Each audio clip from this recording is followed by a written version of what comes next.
Berawal dari hobi dan juga banyaknya warisan barang antik dari keluarga, pecah inilah keseharian Haji Muhammad Rashid, salah sikok warga Palembang yang mainiari nyubo peruntungannya di bisnis jual beli barang antik di kawasan Letkol Iskandar, persimpangan Jalan Cindewilan, Palembang.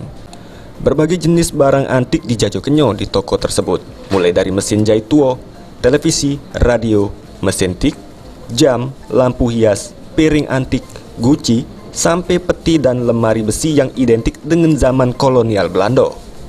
Dirinya ngato ke toko di Palembang ini merupakan cabang dari tokonya yang ada di Bandung. Barang antik yang dijajoke ini berasal dari bermacam-macam tempat di Indonesia. Untuk rego dewe tidak ditentukan dan relatif sesuai dengan kemampuan pembeli. Karena menurutnya, nyajo ke barang antik ini juga merupakan caranya untuk ngelestari ke peninggalan Indonesia.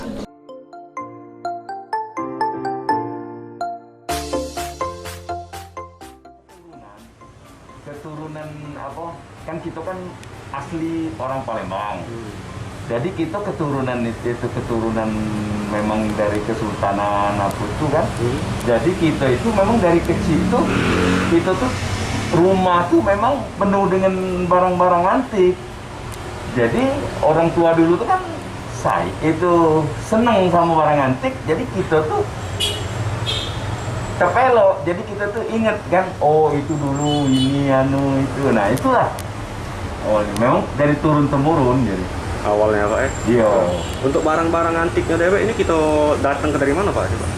Jadi ini kita nih barang antik ini ada sebagian dari sini, ada dari sebagian dari daerah-daerah lain, terutama dari kabupaten-kabupaten sini.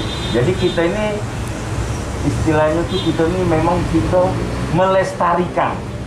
Jadi kita di samping kita tuh berjualan, tapi dari dulu tuh kita tuh melestarikan itu. Melestarikan ya Pak. Jadi barang-barangnya itu ada dari luar Pulau Jawa. Kita sering kan ke mana-mana itu. Pokoknya sudah kita jelajahi galau lah kalau soal Indonesia ini. Untuk barang antik paling tua dan saro didapat ke di tokonya ialah peti sama lemari besi peninggalan zaman Belanda yang berumur ratusan tahun, di mana masih pacak diselik ornamen aslinya. Sandi Pratama, PAL TV.